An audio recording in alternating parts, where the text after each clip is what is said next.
আসসালামু আলাইকুম, hello everyone, সকলে কেমন আছেন? আশা করছি সকলে অনেক অনেক ভালো আছেন। সো গাইস, প্রথমত দেখেন এইটা থেকে এই যে এটা হয়েছে, আপনি যদি স্ক্রিনটা লক্ষ্য করেন তাহলে দেখেন কতটা রিয়েলিস্টিক এক্স্যাক্টলি। যে প্রথমত এটা হচ্ছে কি আমার অরিজিনাল পিকচার, যেটা কিন্তু আমি আইফোন দিয়ে তুলছি। এখন কথাটা হচ্ছে কি আমি এই পিকচার দিয়ে দেখেন এটা তৈরি করছি, যেটা কিন্তু একদম রিয়েলিস্টিক, মানে আপনি কল্পনা করতে পারবেন, এখানে বুঝার কোনো ওয়ে নাই যে আসলে এটা ইআই দিয়ে তৈরি করা এক্স্যাক্টলি কতটা স্মুথ, কতটা সুন্দর, পারফেক্টলি তারা কিন্তু মেচিন করে বসায় দিয়ে আছে। তার সাথে সাথে আমি যদি আরেকটা ফিক আপনাদেরকে দেখাই, এই যে এটা হচ্ছে কি একটা পিকচার, এই পিকচার দিয়ে আবার এটা তৈরি করে দিয়েছে। আমি শুধু বলছি, কথাটা হচ্ছে কি এইরকম গার্লফ্রেন্ড আপনার পাশে কিভাবে নিয়ে আসবেন এবং মেয়েরা বয়ফ্রেন্ড কিভাবে আপনার পাশে নিয়ে আসবেন সেটাই দেখিয়ে দিচ্ছে আজকের এই ভিডিওতে। আপনি যদি এটা সম্পর্কে জানতে চান, আপনি যদি এই পিকচারগুলো তৈরি করতে চান, তাহলে রিকোয়েস্ট করবো watch this full video. So let's get started. Alright, so first of all আপনাদের যে কাজটি করতে হবে, অবশ্যই গুগল জিমিনি অ্যাপসটি ওপেন করতে হবে। যদি এটা না থাকে কমেন্টে লিঙ্ক দিয়ে দিয়েছি, জাস্ট লিঙ্কটাকে ক্লিক করে আপনি ইনস্টল করে নেবেন। আর অবশ্যই আমাদের টেলিগ্রামে জয়েন থাকতে পারেন পরবর্তী ছোটখাটো আপডেট পাওয়ার জন্য। সো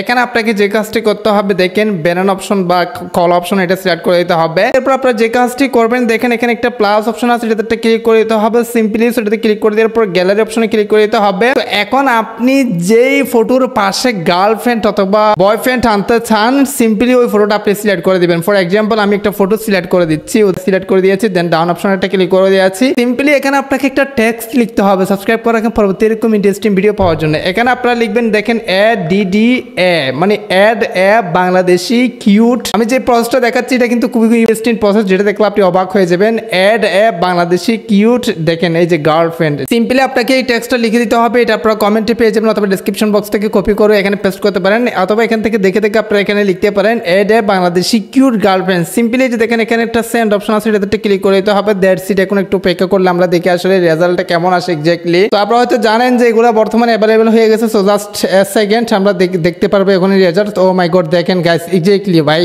এখানে মানে আপনারা এটা বলেন, এটার 10-এ কত দিবেন একটু বলেছেন কমেন্ট বক্সে। কতটা রিয়েলিস্টিক এক্স্যাক্টলি, এখানে বোঝার কোনো ওয়ে নাই যে আসলে এটা ইআই দিয়ে তৈরি করা হয়েছে। আমার ফেস থেকে শুরু করে, আমার গ্লাস থেকে শুরু করে, চুল থেকে, মানে পাঞ্জাবি থেকে, পায়জামা থেকে, জুতা থেকে সবকিছু কিন্তু রিয়েলিস্টিক ভাবে তারা রেখে দিয়েছেন। সাথে একটা গাল অ্যাড করে দিয়েছে, যেটা কিন্তু ইন্টারেস্টিং ব্যাপার। সো তবে আপনি যদি অন্য স্টাইলে চান, ধরেন এখানে অ্যাড বাংলাদেশি কিউট গার্লফ্রেন্ড, এই জায়গাটিতে আপনি অন্য কিছু বসান, মানে আর্মি বা বাংলাদেশি আর্মি মেয়ে অথবা বাংলাদেশি পুলিশ গার্লস এরকম লিখলে কিন্তু পুলিশ পাশে এনে দিবে এক্স্যাক্টলি। মানে আপনি যে কোনো কিছু করতে পারবেন। সেম ভাবে আপনি যে কাজটি করবেন, যদি মেয়ের পাশে ছেলে আনতে চান, সেক্ষেত্রে এই ছবিটা আপনারা মানে মেয়ের ছবি দিবেন and Bangladeshi cute boyfriend exactly. মানে এখানে বয়ফ্রেন্ডের জায়গায় গার্লফ্রেন্ডের জায়গায় বয়ফ্রেন্ড বসাবেন আর বয়ফ্রেন্ডের জায়গায় গার্লফ্রেন্ড বসাবেন। ছবিটা পরিবর্তন করে দিলে মেয়ের পাশে ছেলে আসবে আর ছেলের পাশে মেয়ে আসবে, যেটা কিন্তু সোশ্যাল মিডিয়াতে ভাইরাল, বর্তমানে ট্রেন্ডিংয়ে চলতেছে, প্রত্যেকে কিন্তু আপলোড করছে। স্যার আপনি যদি ফেসবুকে কাজ করে থাকেন, এগুলো তো আপনার জন্য মোস্ট ইম্পর্টেন্ট। অবশ্যই ডাউনলোড করে আপনি আপনার সোশ্যাল মিডিয়াতে যে কোনো জায়গায় শেয়ার করতে পারেন, লাইক ইনস্টাগ্রাম, থ্রেডস, যে কোনো জায়গায় শেয়ার করতে পারেন, কোনো প্রবলেম স্যার। সো গাইস, এর মধ্যে আজকের ভিডিও পরবর্তী কিছু কমেন্টে যাবেন, নেক্সট ভিডিও আপনার কমেন্টের ভিত্তি করে নিয়ে আসবো। আজকে ভিডিওটা শেষ করতে যাচ্ছি, অবশ্যই তোমাদের দেখা হবে নেক্সট কোনো একটা ভিডিওতে। Thank you so much. আসসালামু আলাইকুম।